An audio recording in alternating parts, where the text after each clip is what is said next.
الله أكبر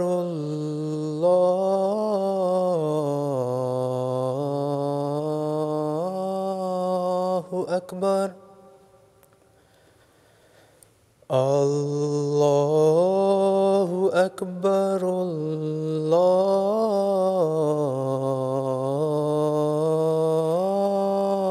الله أكبر أشهد أن لا إله إلا الله أشهد أن لا إله إلا الله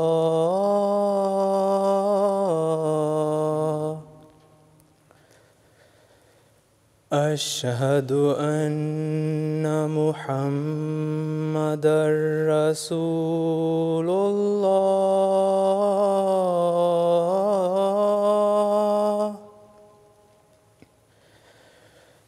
أشهد أن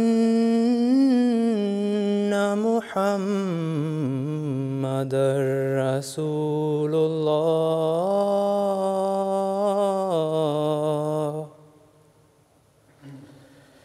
حي على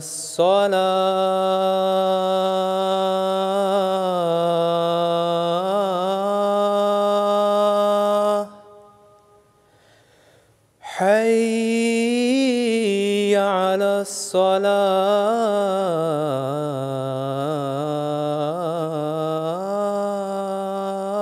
الصلاة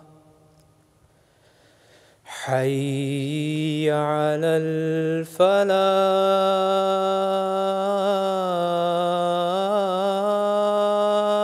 الفلاح حي على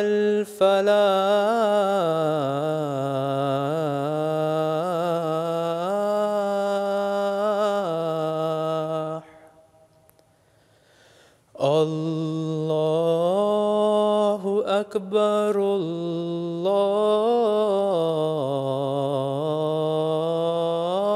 الله أكبر لا إله إلا الله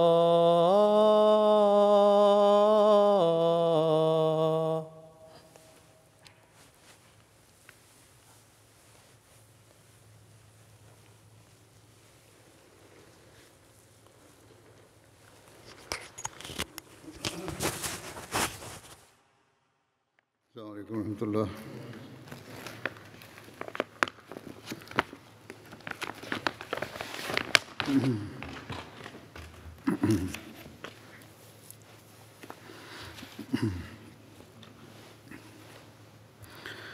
أشهد أن لا إله إلا الله وحده لا شريك له وأشهد أن محمدًا عبده ورسوله أما بعد فأعوذ بالله من الشيطان الرجيم بسم الله الرحمن الرحيم الحمد لله رب العالمين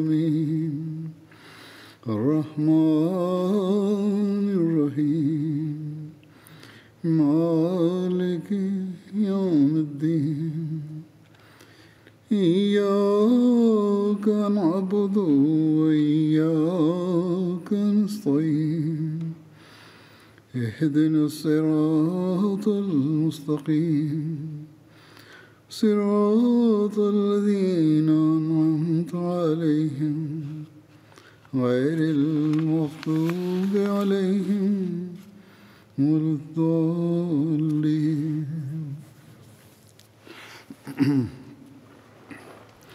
آج کل حضرت عمر رضی اللہ عنہ کا ذکر چل رہا ہے، وہ بھی اسی ضمن میں آج بھی بیان کروں گا۔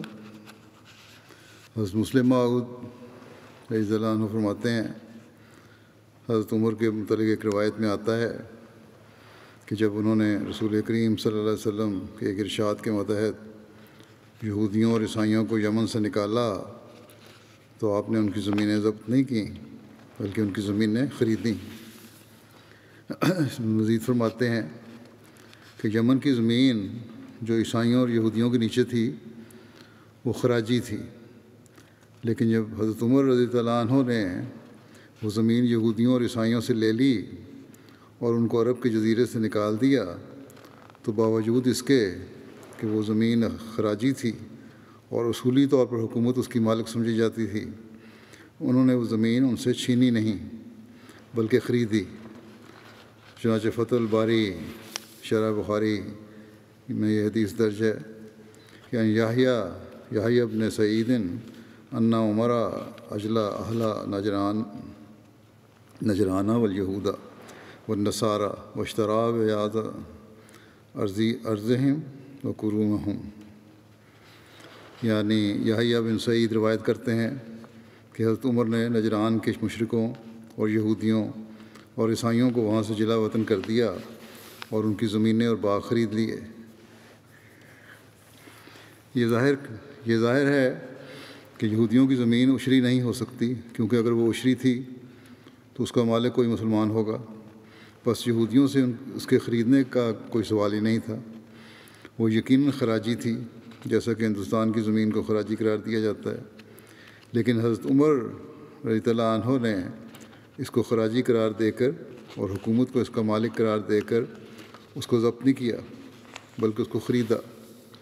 شاید کوئی کہے کہ یہ زمین نہ خراجی ہوگی نہ عشری بلکہ کسی اور قسم کی ہوگی، تو یہ خیال بھی بےہودہ ہوگا اور اسلامی شریعت سے ناواقفی کی علامت ہوگا۔ عشری اور خراجی کے سوا اور کوئی زمین اسلام میں نہیں، سوائے اس کے کہ وہ بیکار پڑی ہوئی ہو اور اس کا مالک کوئی فرد واحد نہ ہو۔ پس لازماً یہودی اور نصرانی اور مشرک اہل نجران کی زمینیں یا خراجی تھیں، نصرانی مشرک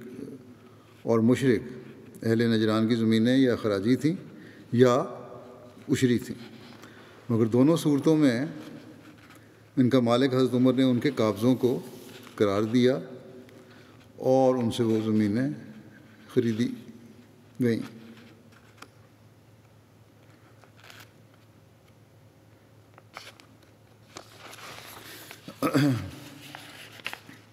اسلام میں جنگی قیدیوں کے علاوہ غلام بنانے کی ممانعت کا تذکرہ کرتے ہوئے حضرت مسلم موعود فرماتے ہیں کہ اللہ تعالیٰ فرماتا ہے کہ تریدون عرض دنیا، کہ اے مسلمانوں کیا تم دوسرے لوگوں کی طرح یہ چاہتے ہو کہ تم غیر اقوام کے افراد کو پکڑ کر اپنی طاقت اور قوت کو بڑھا لو؟ واللہ یرید الآخرہ، اللہ تعالیٰ یہ نہیں چاہتا کہ تم دنیا کے پیچھے چلو، بلکہ وہ چاہتا ہے کہ تمہیں ان احکام پر چلائے جو انجام کے لحاظ سے تمہارے لیے بہتر ہوں اور اگلے جہان میں تمہیں اللہ تعالیٰ کی رضا اور اس کی خوشنودی کا مستحق بنانے والے ہوں، اور اللہ تعالیٰ کی رضا اور انجام کے خوشگوار ہونے کے لحاظ سے یہی حکم تمہارے لیے بہتر ہے کہ تم سوائے جنگی قیدیوں کو جنہیں دوران جنگ میں گرفتار کیا گیا ہو اور کسی کو قیدی مت بناؤ۔ گویا جنگی قیدیوں کے سوا اسلام میں کسی قسم کے قیدی بنانے ناجائز گویا جنگی قیدیوں کے سوا اسلام میں کسی قسم کے قیدی بنانے جائز نہیں۔ اس حکم پر شروع اسلام میں سختی کے ساتھ عمل کیا جاتا تھا کہ حضرت عمر رضی اللہ عنہ کے عہد خلافت میں ایک دفعہ یمن کے لوگوں کا ایک وفد آپ کے پاس آیا اور اس نے شکایت کی کہ اسلام سے پہلے ہم کو مسیحیوں نے بلا کسی جنگ کے یوں ہی زور سے غلام بنا لیا تھا، ورنہ ہم آزاد قبیلہ تھے، ہمیں اس غلامی سے آزاد کرایا جائے۔ حضرت عمر رضی اللہ عنہ نے فرمایا کہ گو یہ اسلام سے پہلے کا واقعہ ہے، مگر پھر بھی میں اس کی تحقیقات کروں گا، اگر تمہاری بات درست ثابت ہوئی تو تمہیں فوراً آزاد کرا دیا جائے گا، لیکن اس کے برخلاف مسلم اور مقابلہ کر رہے ہیں اب آج کل کے یورپ کا۔ یہ تو اسلامی تعلیم تھی جس پہ عمل کروایا حضرت عمر نے، یا اس بارے میں ان کو تسلی کروائی، لیکن اس کے برخلاف یورپ میں کیا ہوتا ہے؟ یورپ اپنی تجارتوں اور زراعتوں کے فروغ کے لیے 19ویں صدی کے شروع تک غلامی کو جاری رکھتا چلا گیا۔ اس میں کوئی شبہ نہیں کہ اسلام کی تاریخ سے غیر اسلامی غلامی کا بھی پتہ لگتا ہے، مگر پھر بھی غلاموں کے ذریعے سے ملکی طور پر تجارتی یا صنعتی ترقی کرنے کا کہیں پتہ نہیں چلتا۔ اسلام میں کوئی تصور نہیں۔ ایک دفعہ حضرت عمر کے زمانے میں بہت سخت قحط پڑ گیا،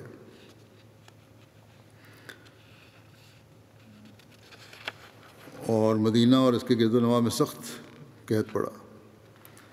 جب تیز ہوا چلتی تو راکھ کی طرح مٹی کو اڑاتی تھی، اس وجہ سے اس سال کا نام عام الرمادہ، راکھ کا سال رکھ دیا گیا۔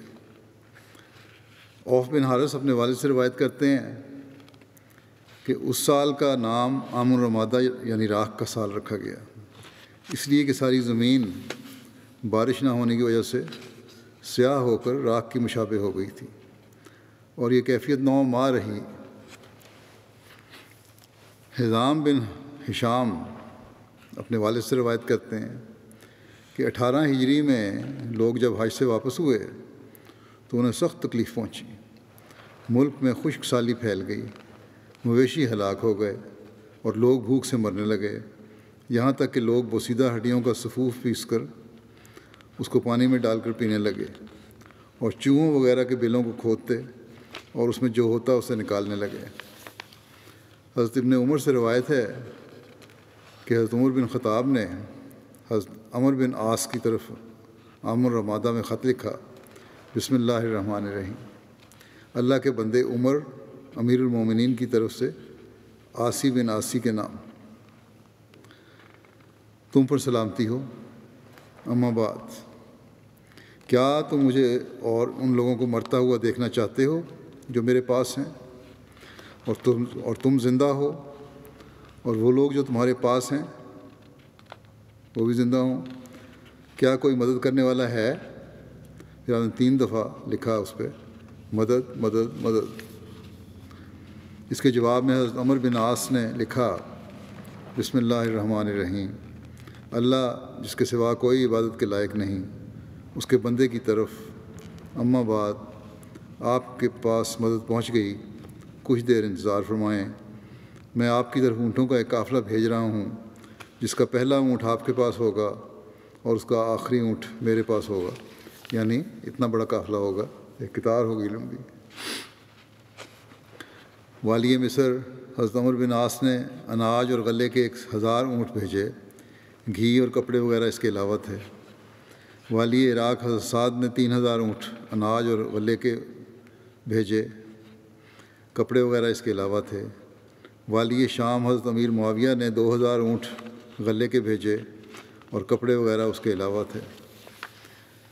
جب پہلا غلہ آیا تو حضرت عمر بن خطاب نے حضرت زبیر بن عوام سے فرمایا، تم قافلے کو روک کر اہل بادیہ کی طرف پھیر دو، گاؤں کے رہنے والے ہیں ان کی طرف ان کو پہلے دو اور ان لوگوں میں تقسیم کر دو۔ بخدا ممکن ہے رسول اللہ صلی اللہ علیہ وسلم کی صحبت کے بعد اس سے افضل کوئی شے تمہیں حاصل نہ ہوئی ہوگی۔ اس کے بوروں سے لحاف بنا دو جسے وہ لوگ پہنیں، اور اونٹوں کو ان کے لیے ذبح کر دینا، وہ لوگ گوشت کھائیں اور اس کی چکنائی اٹھا کر لے جائیں۔ تم انتظار نہ کرنا کہ وہ کہیں کہ ہم لوگ بارش کے آنے تک انتظار کریں گے، وہ لوگ آٹا پکائیں اور جمع کریں، یہاں تک کہ اللہ ان کے لیے کشادگی کا حکم لائے۔ حضرت عمر یعنی کچھ پکائیں کھائیں اور کچھ جو ہے وہ اسٹور بھی کر لیں۔ حضرت عمر کھانا تیار کرواتے اور ان کا منادی اعلان کرتا کہ جو شخص چاہتا ہے کہ وہ کھانے کے وقت حاضر ہو اور کھانا چاہے تو وہ ضرور ایسا کرے، اور جو پسند کرتا ہے کہ جو کھانا اس کے لیے اور اس کے گھر والوں کے لیے کفایت کرے تو وہ آئے اور وہ لے جائے۔ حضرت عمر لوگوں کو شرید روٹی کو توڑ کر شوربے میں ڈال کر کھانا جو ہے تیار ہوتا ہے کھلاتے تھے۔ یہ روٹی ہوتی تھی جس کے ساتھ زیتون کا سالن ہوتا تھا جو فوراً دیگوں میں پکایا جاتا تھا۔ اونٹ ذبح کیے جاتے تھے۔ حضرت عمر بھی سب لوگوں کے ساتھ مل کر کھاتے تھے جس طرح وہ کھاتے تھے۔ عبداللہ بن زید بن اسلم اپنے دادا اسلم سے روایت کرتے ہیں کہ حضرت عمر مسلسل روزے رکھتے رہے۔ عام الرمادہ کے زمانے میں شام کے وقت حضرت عمر کے پاس روٹی لائی جاتی جو زیتون کے تیل کے ساتھ ملی ہوتی تھی۔ لوگوں نے ایک روز اونٹ ذبح کر کے لوگوں کو کھلائے۔ انہوں نے حضرت عمر کے لیے عمدہ حصہ رکھ لیا۔ جب حضرت عمر کے پاس وہ حصہ لایا گیا تو اس میں کوہان اور کلیجی کے ٹکڑے تھے۔ حضرت عمر نے دریافت فرمایا کہ یہ کہاں سے آئے؟ تو بتایا گیا کہ اے امیر المومنین، یہ ان اونٹوں سے ہے جو آج ہم نے ذبح کیے تھے۔ آپ نے فرمایا افسوس افسوس، میں کیا ہی برا نگران ہوں گا اگر اس کا اچھا حصہ میں کھاؤں اور لوگوں کو اس کا ردی حصہ کھلاؤں۔ یہ پیالہ اٹھا لو اور ہمارے لیے اس کے علاوہ کوئی اور کھانا لاؤ۔ چنانچہ روٹی اور زیتون کا تیل لایا گیا۔ آپ نے روٹی اپنے ہاتھ سے توڑی اور اسے شرید بنایا۔ پھر آپ نے اپنے غلام سے فرمایا اے یرفع، تمہارا بھلا ہو، یہ پیالہ سمک میں ایک گھر والوں کے پاس لے جاؤ۔ سمک بھی مدینہ کے قریب کھجوروں کا ایک باغ تھا جس کے مالک حضرت عمر تھے۔ انہوں نے اس باغ کو وقف کیا ہوا تھا۔ فرمایا کہ 3 دن سے میں نے حضرت عمر نے فرمایا کہ 3 دن سے میں نے ان کو کچھ نہیں دیا اور میرا خیال ہے کہ خالی پیٹ ہوں گے، یہ ان کے سامنے پیش کر دو۔ حضرت ابن عمر سے مروی ہے کہ قحط کے دنوں میں حضرت عمر نے ایک نیا کام کیا جسے وہ نہ کیا کرتے تھے۔ وہ یہ تھا کہ لوگوں کو عشاء کی نماز پڑھا کر اپنے گھر میں داخل ہو جاتے اور آخر شب تک مسلسل نماز پڑھتے رہتے۔ پھر آپ باہر نکلتے اور مدینہ کے اطراف میں چکر لگاتے رہتے۔ ایک رات سحری کے وقت میں نے ان کو یہ کہتے ہوئے سنا کہ اللہم لا تجعل ہلاک امت محمد علی یدی، کہ اے اللہ میرے ہاتھوں محمد صلی اللہ علیہ وسلم کی امت کو ہلاکت میں نہ ڈالنا۔ محمد بن یحییٰ بن حبان بیان کرتے ہیں کہ قحط کے ایام میں حضرت عمر کے پاس ایک دفعہ چربی میں ڈوبی ہوئی روٹی لائی گئی۔ آپ نے ایک بدوی کو اپنے پاس بلایا اور وہ آپ کے ساتھ بیٹھ کر کھانا کھانے لگا۔ وہ جلدی جلدی پیالے کے کناروں سے چربی لینے لگا۔ اس پر حضرت عمر نے فرمایا تم تو ایسے کھا رہے ہو جیسے کبھی چربی نہیں دیکھی۔ اس نے کہا بے شک میں نے کئی دنوں سے نہ گھی کھایا ہے اور نہ زیتون، اور نہ ہی کسی کو یہ کھاتے دیکھا ہے۔ یہ بات سن کر حضرت عمر نے قسم کھائی کہ وہ نہ تو گوشت چکھیں گے اور نہ ہی گھی، یہاں تک کہ لوگ پہلے کی طرح خوشحال ہو جائیں۔ ابن طاؤس اپنے والد سے روایت کرتے ہیں کہ حضرت عمر نے نہ گوشت کھایا اور نہ ہی گھی، یہاں تک کہ لوگ خوشحال ہو گئے۔ اور گھی وغیرہ نہ کھانے اور صرف تیل کھانے کی وجہ سے آپ کا پیٹ گڑگڑاتا تھا۔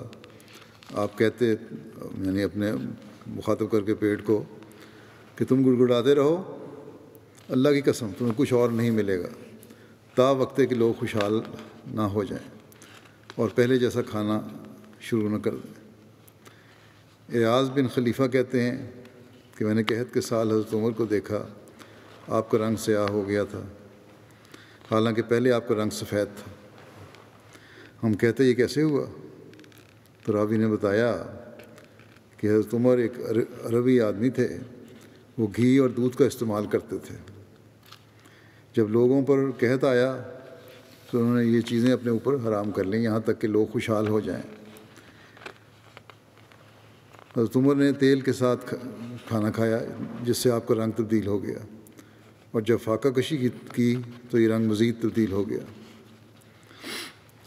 اسامہ بن زید بن اسلم نے اپنے دادا سے روایت کی کہ ہم لوگ کہا کرتے تھے کہ اگر اللہ نے قحط رفع نہ کیا تو حضرت عمر مسلمانوں کی فکر میں مر ہی جائیں گے۔ زید بن اسلم اپنے والد سے روایت کرتے ہیں کہ قحط کے زمانے میں سارے عرب سے لوگ مدینہ آئے۔ حضرت عمر نے لوگوں کو حکم دیا تھا کہ وہ ان کا انتظام کریں اور انہیں کھانا کھلائیں۔ مدینہ کے چاروں طرف حضرت عمر نے مختلف اصحاب کی ڈیوٹی لگا دی تھی جو ایک ایک لمحہ کی خبر شام کو جمع ہو کر آپ کو دیتے تھے۔ صبح سے لے کے شام تک جو خبریں بھی ہوتی تھیں شام کو آپ کے پاس لائی جاتی تھیں، آپ کو پہنچائی جاتی تھی وہ خبر۔ مدینہ کے مختلف علاقوں میں بدوی لوگ آئے ہوئے تھے۔ ایک رات جب لوگ رات کا کھانا کھا چکے تو حضرت عمر نے فرمایا کہ جنہوں نے ہمارے ساتھ رات کا کھانا کھایا ہے ان کا شمار کرو۔ چنانچہ ان کا شمار کیا گیا تو 7,000 کے قریب افراد تھے۔ پھر آپ نے فرمایا کہ جو نہیں آئے انہیں اور مریضوں اور بچوں کو بھی شمار کرو۔ جب گنتی کی گئی تو وہ 40,000 کی تعداد تھی۔ چند دن بعد یہ تعداد بڑھ گئی، دوبارہ گنتی کی گئی، جو لوگ آپ کے ساتھ کھانا کھا رہے تھے ان کی تعداد 10,000 اور دوسروں کی تعداد 50,000 ہو گئی۔ اسی طرح سلسلہ چلتا رہا یہاں تک کہ اللہ تعالیٰ نے بارش نازل فرما دی۔ جب بارش ہوئی تو میں نے حضرت عمر کو دیکھا کہ آپ نے اپنے عاملین کو حکم دیا کہ سب لوگوں کا ان کے اپنے اپنے علاقے میں واپسی کا انتظام کریں اور انہیں غلہ اور سواریاں بھی مہیا کریں۔ راوی کہتے ہیں میں نے دیکھا کہ حضرت عمر بنفس نفیس میں لوگوں کو روانہ کرنے کے لیے آتے تھے۔ جب حالات ٹھیک ہو گئے، ارد گرد کے لوگ آ گئے تھے بھوک سے تنگ آ کے، شہر میں کھانا ان کو ملتا تھا یہاں۔ جب حالات ٹھیک ہو گئے، بارشیں ہو گئیں اور زراعت وغیرہ ہو سکتی تھی تو پھر آپ نے کہا واپس جاؤ اور محنت کرو اور اپنے کھیتوں کو آباد کرو۔ تاریخ طبری میں اس قحط کے ختم ہونے کے متعلق لکھا ہے کہ ایک شخص نے خواب دیکھا جس کے مطابق حضرت صلی اللہ علیہ وسلم نے دعا کی طرف توجہ دلائی، جس پر حضرت عمر نے لوگوں میں اعلان کرایا کہ نماز استسقاء پڑھی جائے گی۔ حضرت عمر نے فرمایا مصیبت اپنے انتہا کو پہنچ چکی اور اب انشاءاللہ ختم ہونے والی ہے۔ جس قوم کو دعا کی توفیق مل گئی بس سمجھ لینا چاہیے کہ ان کی مصیبت دور ہو گئی۔ آپ نے دیگر شہروں کے گورنروں کے نام تحریر فرمائے کہ تم مدینہ اور ان کے اطراف کے بندگان خدا کے لیے خط تحریر فرمایا ان کو کہ تم مدینہ اور ان کے اطراف کے بندگان خدا کے لیے نماز استسقاء پڑھو کیونکہ وہ مصیبت کی انتہا کو پہنچ گئے ہیں۔ حضرت عمر نے مسلمانوں کو نماز استسقاء کے لیے باہر میدان میں جمع کیا اور حضرت عباس کو لے کر حاضر ہوئے، مختصر خطبہ پڑھا اور نماز پڑھائی، پھر دو زانوں ہو کر بیٹھے اور دعا شروع کی، اللہم ایاک نعبد و ایاک نستعین اللہم اغفر لنا وارحمنا وارض عنا۔ اے اللہ ہم صرف تیری عبادت کرتے ہیں اور تجھ سے ہی مدد کے خواہاں ہیں۔ اے اللہ ہمیں معاف فرما، ہم پر رحم کر اور ہم سے راضی ہو جا۔ اس کے بعد آپ واپس لوٹے۔ ابھی گھر نہیں پہنچ پائے تھے کہ میدان میں بارش کی وجہ سے تالاب بن گیا۔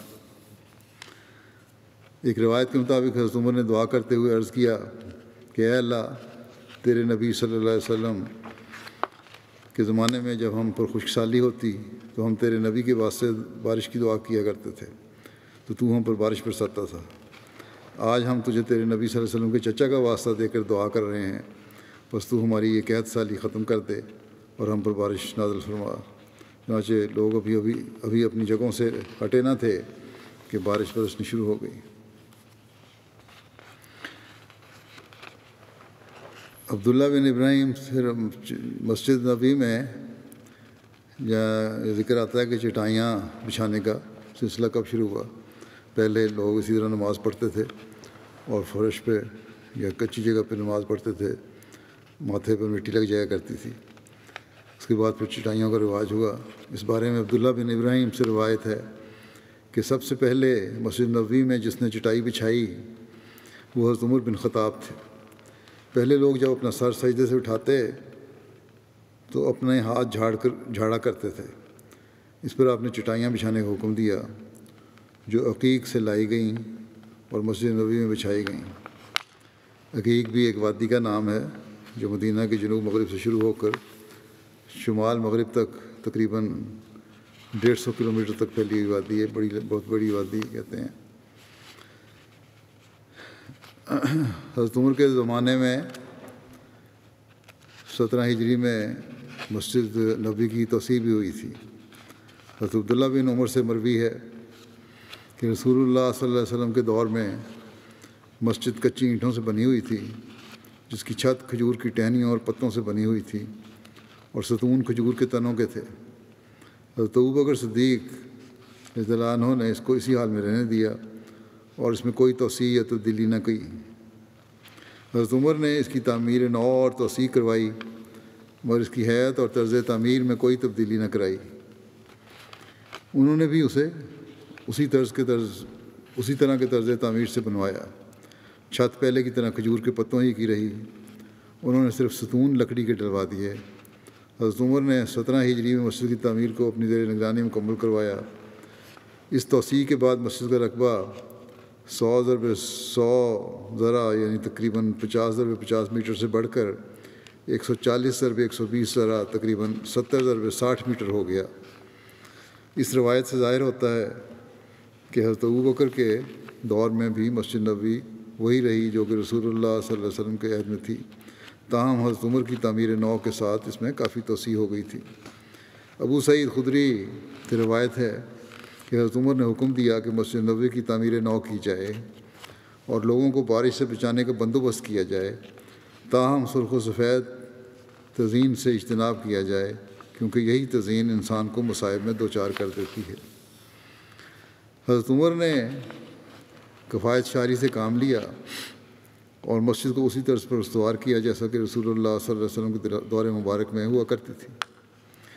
مسجد کی توسیع کرتے وقت انہیں اس سے ملکہ مکانات حاصل کرنے پڑے جو کہ شمال، جنوب اور مغربی جانب تھے۔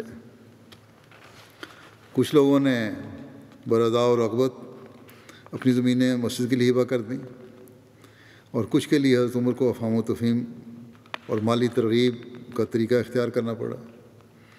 اس طرح کچھ زمین آپ کو خرید کر مسجد میں شامل کرنا پڑی۔ حضرت عمر کے زمانے میں مردم شماری کا رواج بھی شروع ہوا یا آپ نے کروائی اور راشننگ سسٹم بھی خوراک کے لیے مقرر ہوا۔ اس بارے میں حضرت مسلم موعود رضی اللہ عنہ نے لکھا ہے کہ اسلامی حکومت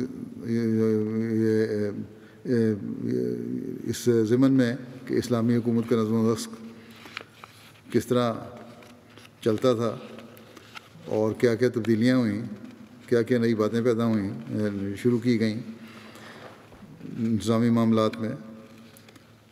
اب لکھتے ہیں کہ رسول کریم صلی اللہ علیہ وسلم نے مدینے میں آ کر پہلا کام یہی کیا تھا کہ جائیداد والوں کو بے جائیداد والوں کا بھائی بنا دیا۔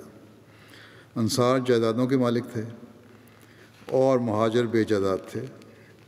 رسول کریم صلی اللہ علیہ وسلم نے انصار اور مہاجرین دونوں میں مواخات قائم فرما دی اور ایک ایک جائیداد والے کو ایک ایک بے جائیداد والے سے ملا دیا، اور اس میں بعض لوگوں نے اتنا غلو کیا کہ دولت تک الگ رہی، دولت تو الگ رہی، بعض کی اگر 2 بیویاں تھیں تو انہوں نے اپنے مہاجر بھائیوں کی خدمت میں یہ پیشکش کی کہ وہ ان کی خاطر اپنی ایک بیوی کو طلاق دینے کو تیار ہیں، وہ ان سے بے شک شادی کر لیں۔ یہ مساوات کی پہلی مثال تھی جو رسول کریم صلی اللہ علیہ وسلم نے مدینے میں جاتے ہی قائم فرمائی، کیونکہ حکومت کی بنیاد دراصل مدینے میں ہی پڑی تھی۔ اس زمانے میں زیادہ دولتیں نہ تھیں، یہی صورت تھی کہ امیر اور غریب کو اس طرح ملا دیا جائے کہ ہر شخص کو کھانے کے لیے کوئی چیز مل سکے۔ پھر ایک جنگ کے موقع پر رسول کریم صلی اللہ علیہ وسلم نے اس طریق کو استعمال فرمایا، گو اس کی شکل بدل دی۔ ایک جنگ کے موقع پر آپ کو معلوم ہوا کہ بعض لوگوں کے پاس کھانے کی کوئی چیز نہیں رہی، یا اگر ہے تو بہت کم، اور بعض کے پاس کافی چیزیں ہیں۔ تو یہ صورتحال دیکھ کر رسول کریم صلی اللہ علیہ وسلم نے فرمایا کہ جس کے پاس جو کوئی چیز ہے وہ لے آئے اور ایک جگہ جمع کر دی جائے۔ چنانچہ سب چیزیں لائی گئیں اور آپ نے راشن مقرر کر دیا۔ گویا یہاں بھی وہی طریقہ آ گیا کہ سب کو کھانا ملنا چاہیے۔ جب تک ممکن تھا سب لوگ الگ الگ کھاتے رہے، مگر جب یہ امر ناممکن ہو گیا اور خطرہ پیدا ہو گیا کہ بعض لوگ بھوکے رہنے لگ جائیں گے، تو رسول کریم صلی اللہ علیہ وسلم نے فرمایا کہ اب تمہیں علیحدہ کھانے کی اجازت نہیں، اب سب کو ایک جگہ سے برابر کھانا ملے گا۔ یہ موقع کے مناسبت کے لحاظ سے فیصلہ ہوا تھا۔ کوئی سوشلزم کا یا کمیونزم کا نظریہ نہیں قائم کیا گیا تھا۔ بہرحال صحابہ کہتے ہیں کہ رسول کریم صلی اللہ علیہ وسلم کے اس حکم پر ہم نے اس سختی سے عمل کیا کہ اگر ہمارے پاس ایک کھجور بھی ہوتی تو ہم اس کو کھانا سخت بددیانتی سمجھتے تھے، اور اس وقت تک چین نہیں لیتے تھے جب تک کہ اس کو اسٹور میں داخل نہیں کر دیتے تھے۔ یہ دوسرا نمونہ تھا جو رسول کریم صلی اللہ علیہ وسلم نے دکھایا۔ جب تک کہ حالات خراب تھے اس وقت تک یہ اسی طرح ہوتا تھا، اور یہ نمونہ قائم کیا آپ نے۔ پھر رسول کریم صلی اللہ علیہ وسلم کے زمانے میں دولت بھی آئی اور خزانوں کے منہ اللہ تعالیٰ نے اسلام کے لیے کھول دیے، مگر اللہ تعالیٰ چاہتا تھا کہ اس بارے میں تفصیلی نظام رسول کریم صلی اللہ علیہ وسلم کے بعد جاری ہو، تا لوگ یہ نہ کہہ دیں کہ یہ صرف رسول کریم صلی اللہ علیہ وسلم کی خصوصیت تھی، کوئی اور شخص اسے جاری نہیں کر سکتا۔ جب دولتیں آ گئیں تو پرانا نظام جاری ہو گیا، لیکن اس کا بعد میں بھی اس کو اللہ تعالیٰ نے جاری کرنے کا انتظام فرمایا۔ وہ کس طرح؟ آپ لکھتے ہیں کہ چنانچہ ادھر اللہ تعالیٰ نے آپ صلی اللہ علیہ وسلم کے ہاتھ سے ایک نمونہ قائم کر دیا، اور ادھر مدینہ پہنچتے ہی انصار نے اپنی دولتیں مہاجرین کے سامنے پیش کر دیں۔ مہاجرین نے کہا ہم یہ زمینیں مفت میں لینے کے لیے تیار نہیں، ہم ان زمینوں پر بطور مزارع کام کریں گے اور تمہارا حصہ تمہیں دیں گے۔ لیکن یہ مہاجرین کی طرف سے اپنی ایک خواہش کا اظہار تھا۔ انصار نے اپنی جائیدادوں کے دینے میں کوئی پسو پیش نہیں کیا۔ یہ ایسی ہی بات ہے جیسے گورنمنٹ راشن دے تو کوئی شخص نہ لے، اس سے گورنمنٹ زیر الزام نہیں آئے گی۔ یہی کہا جائے گا گورنمنٹ نے راشن مقرر کر دیا تھا، اب دوسرے شخص کی مرضی تھی کہ وہ چاہے لیتا ہے یا نہ لیتا۔ اسی طرح انصار نے سب کچھ دے دیا۔ یہ الگ بات ہے کہ مہاجرین نے نہ لیا۔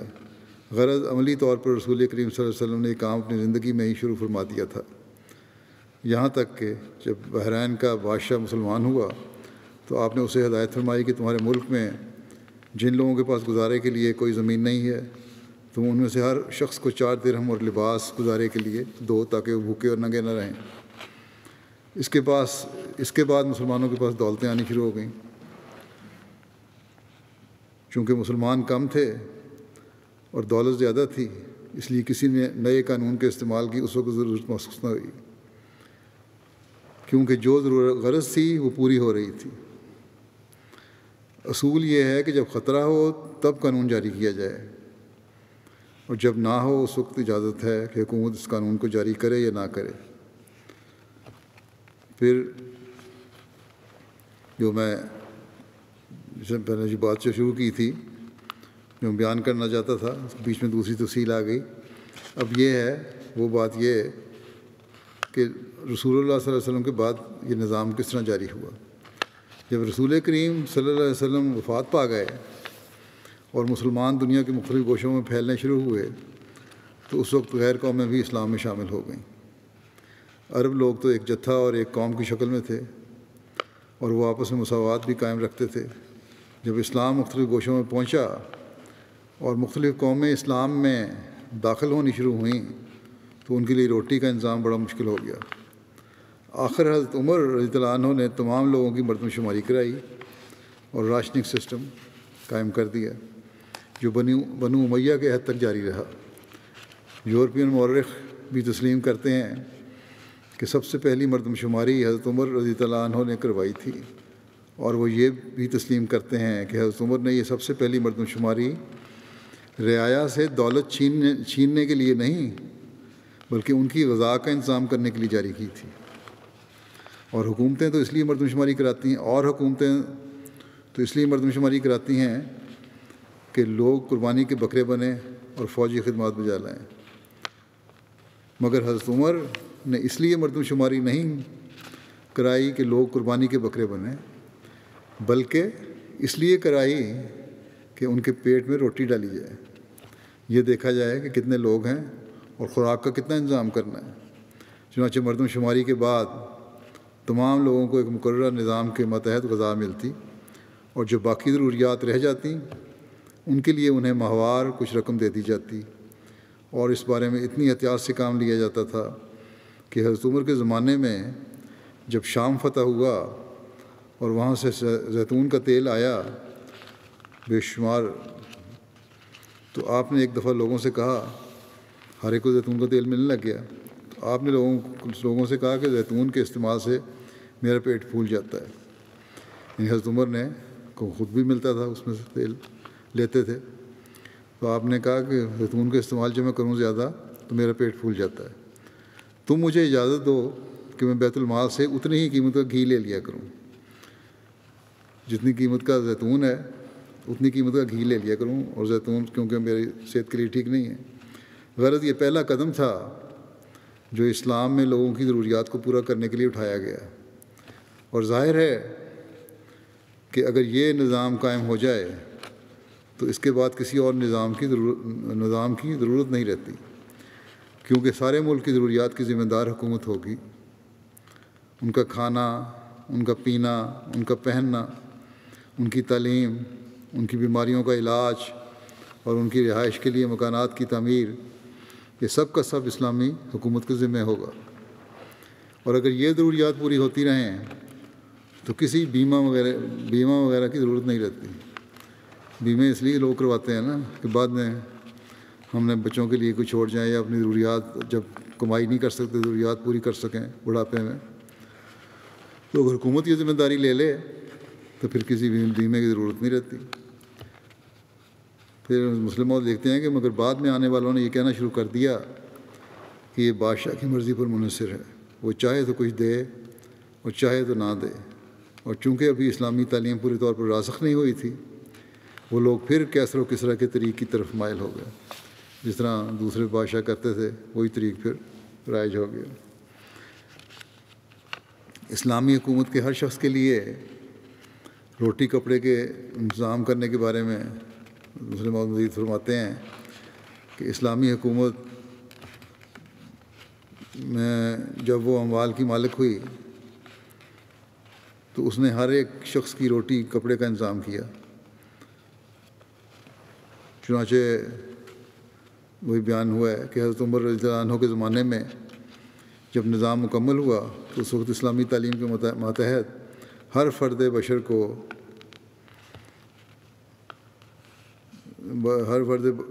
بشر کے لیے روٹی اور کپڑا مہیا کرنا حکومت کا ذمہ تھا، اور وہ اپنے اس فرض کو پوری ذمہ داری کے ساتھ ادا کیا کرتی تھی۔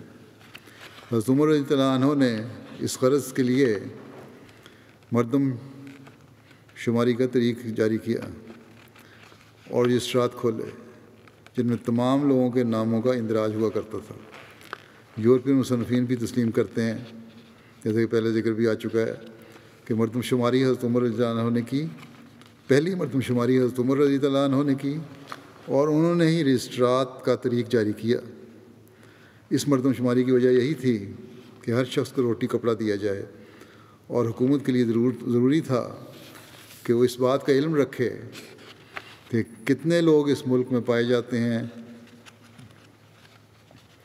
آج یہ کہا جاتا ہے کہ سوویت رشیا نے غربا کے کھانے اور ان کے کپڑے کا انتظام کیا ہے، حالانکہ سب سے پہلے اس قسم کا اقتصادی نظام اسلام نے جاری کیا ہے، اور عملی رنگ میں حضرت عمر رضی اللہ عنہ کے زمانے میں ہر گاؤں، ہر قصبے اور ہر شہر کے لوگوں کے نام رجسٹر میں درج کیے جاتے تھے۔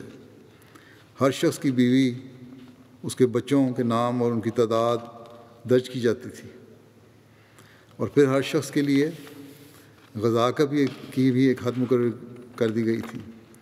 تاکہ تھوڑا کھانے والے بھی گزارا کر سکیں اور زیادہ کھانے والے بھی اپنی خواہش کے مطابق کھا سکیں۔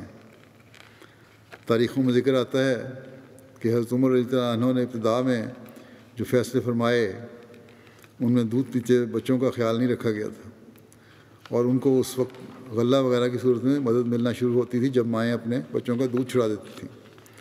جیسا کہ گزشتہ خطبے میں نے بیان کیا تھا، ایک رات حضرت عمر رضی اللہ عنہ لوگوں کے حالات معلوم کرنے کے لیے گشت لگا رہے تھے کہ ایک خیمے میں سے کسی بچے کے رونے کی آواز آئی۔ حضرت عمر رضی اللہ عنہ وہاں ٹھہر گئے، مگر بچہ تھا کہ روتا چلا جاتا تھا اور ماں اسے سبکیاں دے رہی تھی تاکہ وہ سو جائے۔ جب بہت دیر ہو گئی تو حضرت عمر رضی اللہ عنہ اس خیمے کے اندر گئے اور عورت سے کہا کہ تم بچے کو دودھ کیوں نہیں پلاتی؟ یہ کتنی دیر سے رو رہا ہے؟ عورت نے آپ کو پہچانا نہیں، اس نے سمجھا کوئی عام شخص ہے، چنانچہ اس نے جواب میں کہا کہ تمہیں معلوم نہیں؟ عمر نے فیصلہ کر دیا کہ دودھ پینے والے بچے کو غذا نہ ملے، ہم غریب ہیں، ہمارا گزارا تنگی سے ہوتا ہے، میں نے اس بچے کا دودھ چھڑا دیا ہے تاکہ بیت المال سے اس کا غلہ بھی مل سکے۔ اب اگر یہ روتا ہے تو روئے عمر کی جان کو جس نے ایسا قانون بنایا ہے۔ حضرت عمر رضی اللہ عنہ اسی وقت واپس آئے اور راستے میں نہایت غم سے کہتے جاتے تھے کہ عمر عمر، معلوم نہیں تو نے اس قانون سے کتنے ارب بچوں کا دودھ چھڑوا کر آئندہ نسل کو کمزور کر دیا ہے، ان سب کا گناہ اب تیرے ذمہ ہے۔ یہ کہتے ہوئے آپ اسٹور میں آئے، دروازہ کھولا اور ایک بوری آٹے کی اپنی پیٹھ پر اٹھا لی۔ کسی شخص نے کہا لائیے میں اس بوری کو اٹھا لیتا ہوں۔ حضرت عمر رضی اللہ عنہ نے کہا نہیں، غلطی میری ہے، اب ضروری ہے کہ اس کا خمیازہ بھی میں ہی بھگتوں۔ چنانچہ بوری آٹے کی انہوں نے اس عورت کو پہنچائی اور دوسرے ہی دن حکم دیا کہ جس دن بچہ پیدا ہو اسی دن سے اس کے لیے غلہ مقرر کیا جائے، کیونکہ اس کی ماں جو اس کو دودھ پلاتی ہے زیادہ غذا کی محتاج ہے۔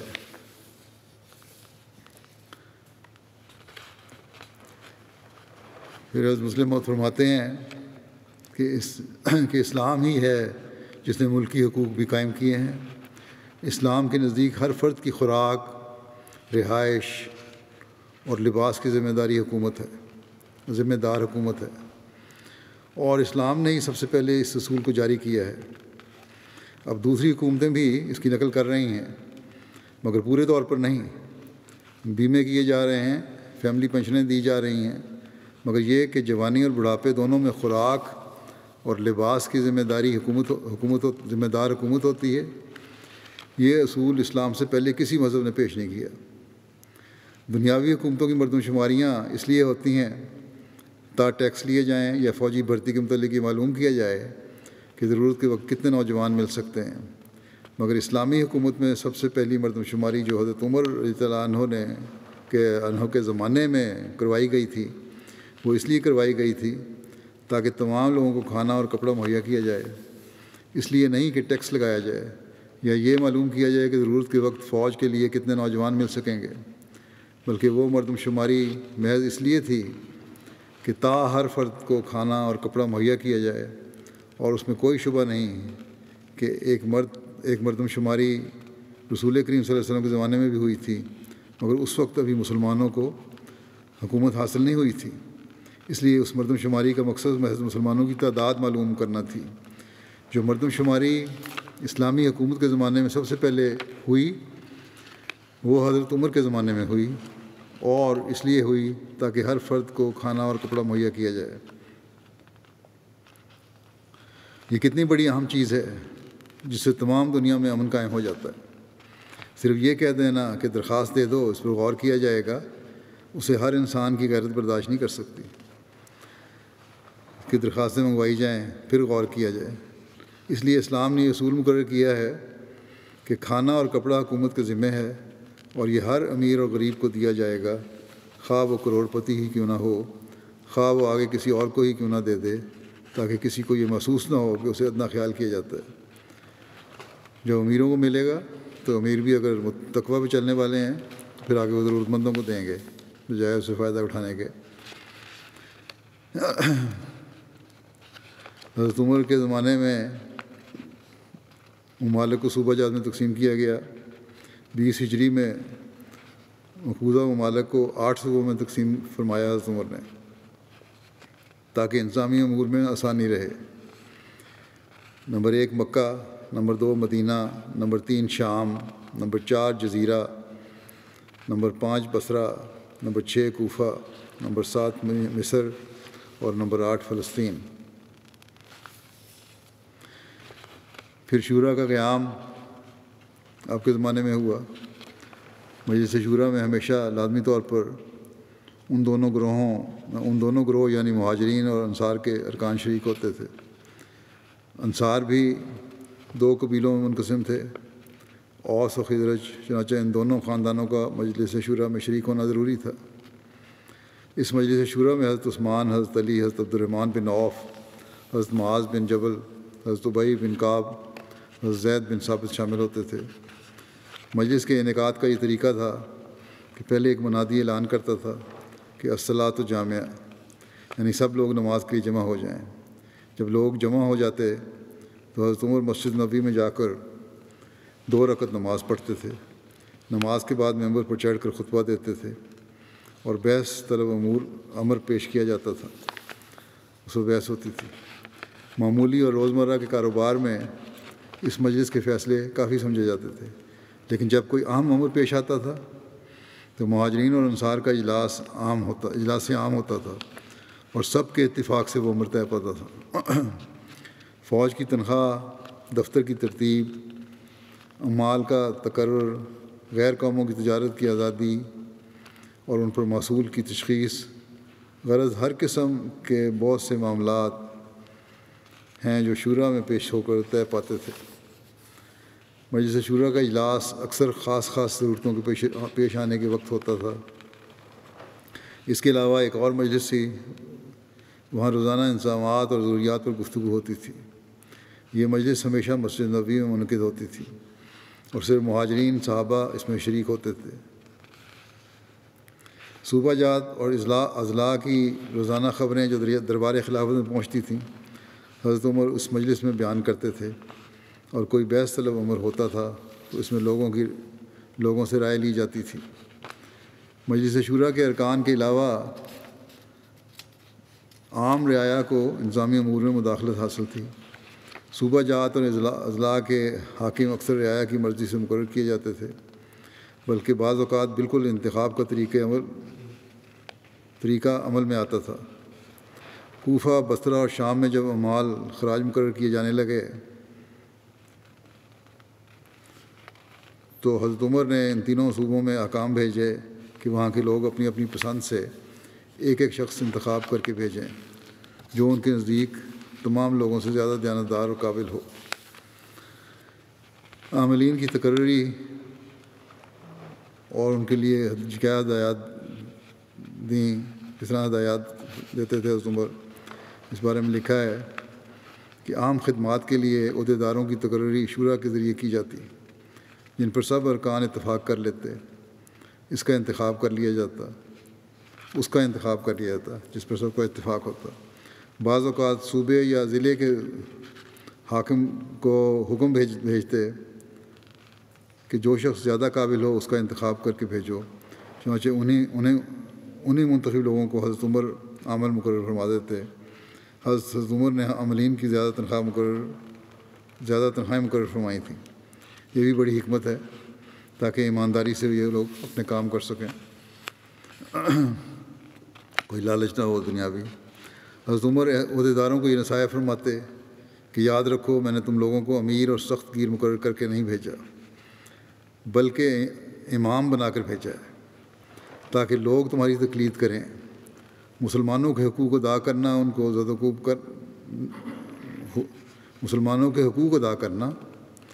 کو زدوکوب نہیں کرنا کہ وہ ذلیل ہوں، سزائیں نہیں دینی، بلکہ ان کے حق ادا کرنے کی کوشش کرنی۔ کسی کی بے جا تعریف نہیں کرنی کہ وہ فتنوں میں پڑیں۔ ان کے لیے اپنے دروازے ہمیشہ بند نہ رکھنا، کہیں طاقتور کمزوروں کو نہ کھا جائیں۔ اپنے آپ کو کسی پر ترجیح نہ دینا کہ یہ ان پر ظلم ہے۔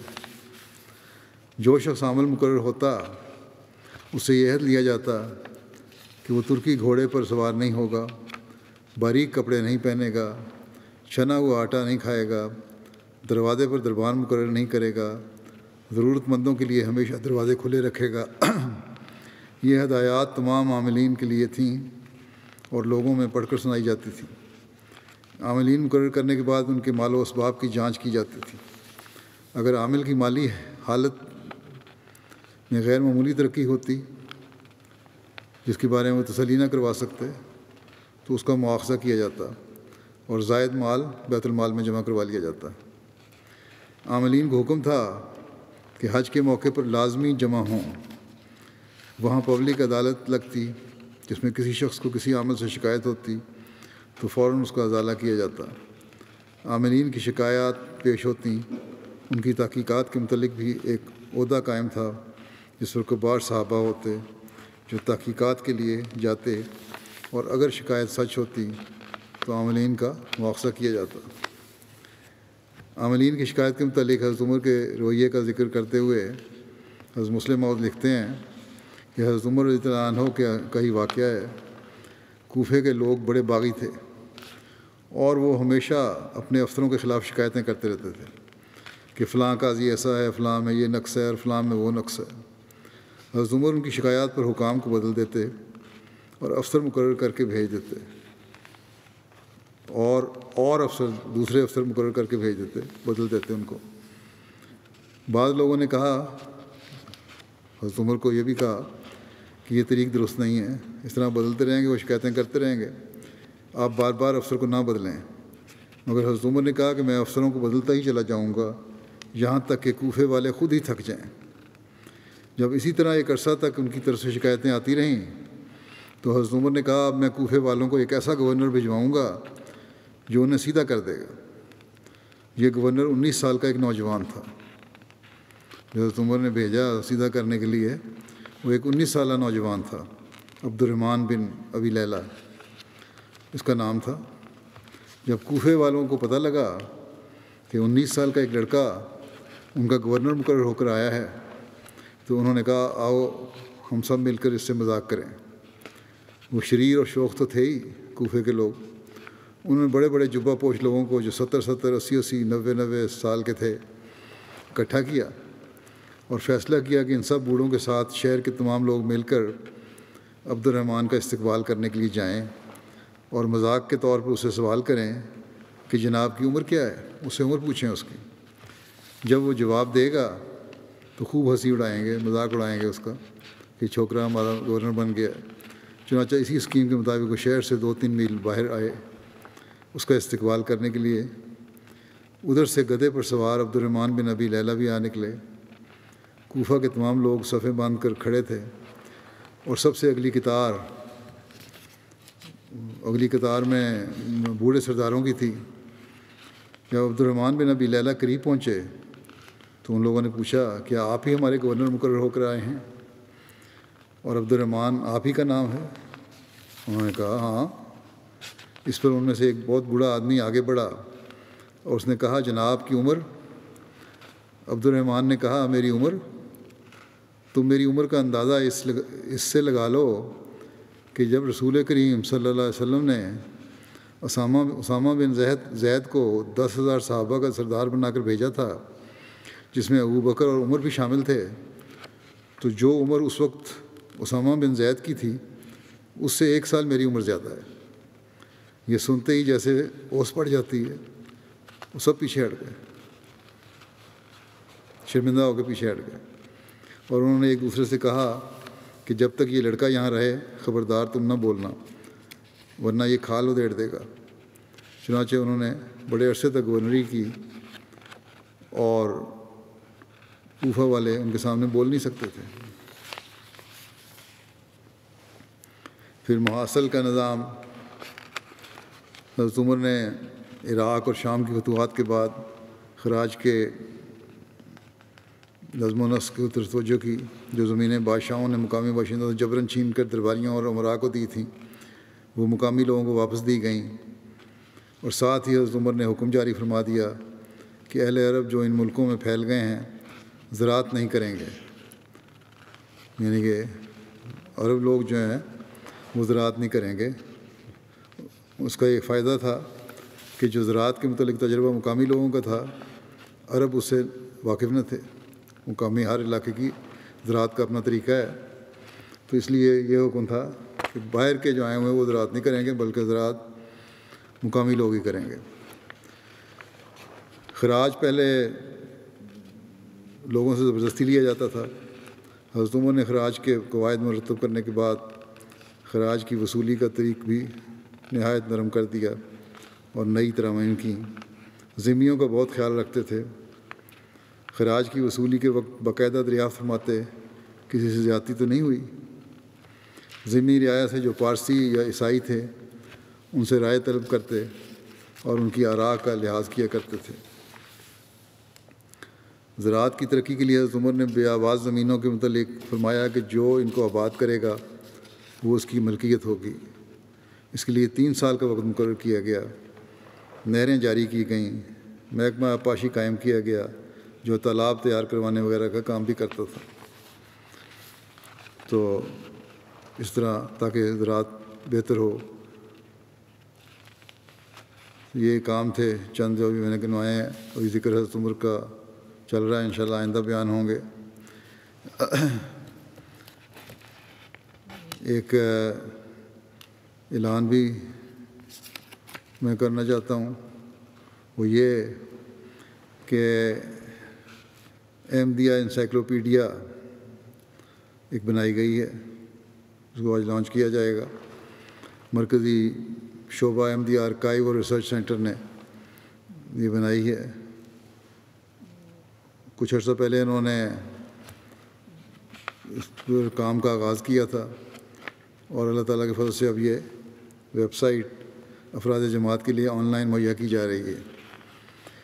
اس تک رسائی جو ہے وہ www.ahmadipedia.org پر ہو سکتی ہے، جہاں ایک سرچ انجن کی طرز پر ہوم پیج مواد تلاش کرنے کے لیے کھل جائے گا۔ اسے نہایت سادہ اور استعمال کے لیے آسان رکھا گیا ہے۔ جماعتی کتب، شخصیات، واقعات، عقائد اور امارات کے حوالے سے بنیادی معلومات مہیا کی گئی ہیں۔ ہر انٹری کے ساتھ متعلقہ ویب سائٹس، ویڈیوز اور جماعتی اخبارات سے مضامین کے لنک فراہم کیے گئے ہیں تاکہ تفصیلی معلومات ان ذرائع سے حاصل کی جا سکیں۔ تفصیلات کے لیے دیے گئے ان لنکس کا ایک فائدہ یہ بھی ہوگا کہ جماعت احمدیہ کی دیگر ویب سائٹس تک بھی صارفین کو رسائی حاصل ہوگی اور وہ تمام اخبارات اور رسائل سے استفادہ کر سکیں گے۔ دنیا بھر میں پھیلے ابواب جماعت کے پاس بہت سی مفید معلومات ہیں جو کہیں ریکارڈ شدہ نہیں۔ احمدی پیڈیا کی ویب سائٹ پر ایک آپشن کنٹریبیوٹ کے نام سے بھی دی گئی ہے، جہاں وہ کسی بھی موضوع پر اپنی معلومات یا شواہد یا دستاویزات مہیا کر سکیں گے۔ یہ نہیں کہ خود براہ راست ڈال دیں، بلکہ وہ اس کی انتظامیہ کو مہیا کریں گے۔ اس مہیا کردہ مواد پر تحقیق اور تصدیق کے بعد اسے متعلقہ موضوع کی انٹری میں شامل کر دیا جائے گا۔ اس طرح یہ ویب سائٹ تمام جماعت کے تعاون سے جاری و ساری رہنے والا پروجیکٹ بنے گی اور انشاءاللہ ہر احمدی کے لیے فائدہ مند ہوگی۔ اگر کسی کو ویب سائٹ پر کوئی مطلوبہ مواد نہ ملے تو وہ احمدی پیڈیا سے رابطہ کر سکے گا اور پھر یہ لوگ ویب سائٹ پر مطلوبہ مواد مہیا کرنے کا انتظام کریں گے۔ پھر یہ کہتے ہیں کہ اگرچہ تمام معلومات مصدقہ ذرائع سے مہیا کی گئی ہیں، تاہم اگر کسی صارف کے پاس ایسے شواہد ہوں جو کسی بھی معلومات کے برعکس ہوں تو ہمیں ایسے شواہد مہیا کریں تاکہ بعد تحقیق جماعت کی تاریخ کو مصدقہ طور پر محفوظ کرنے کا انتظام کیا جا سکے۔ اس ویب سائٹ کی تیاری کے لیے تمام ٹیکنیکل مراحل مرکزی شعبہ IT نے بحسن و خوبی سر انجام دیے ہیں اور بڑی محنت کی ہے شعبہ IT نے اس کے لیے، جس میں ان کا مستقل عملے کے علاوہ والنٹیئرز بھی شامل ہیں۔ مواد کی تیاری کے لیے مرکزی شعبہ آرکائیو کے مربیان اور والنٹیئرز نے بڑی محنت کی ہے اور حصول مواد، اردو سے ترجمہ، مواد کی اپلوڈنگ، غرض تمام کاموں میں انتھک محنت سے کام کیا ہے ان سب نے، جو بھی یہ کام کرنے والے ہیں اس ویب سائٹ کے لیے۔ اللہ تعالیٰ ان سب کو جزا بھی دے اور جمعہ کے نماز کے بعد انشاءاللہ آج ہی میں اس کو لانچ بھی کروں گا.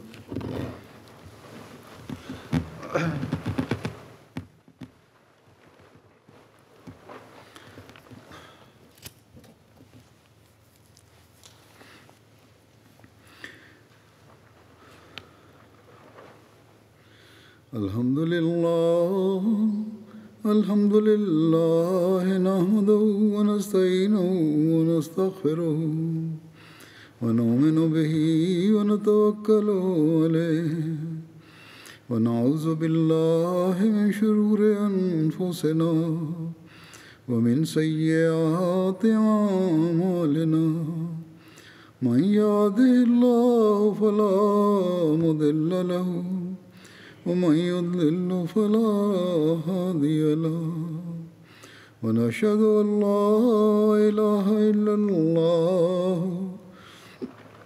ونشهد أن محمدا عبده ورسوله.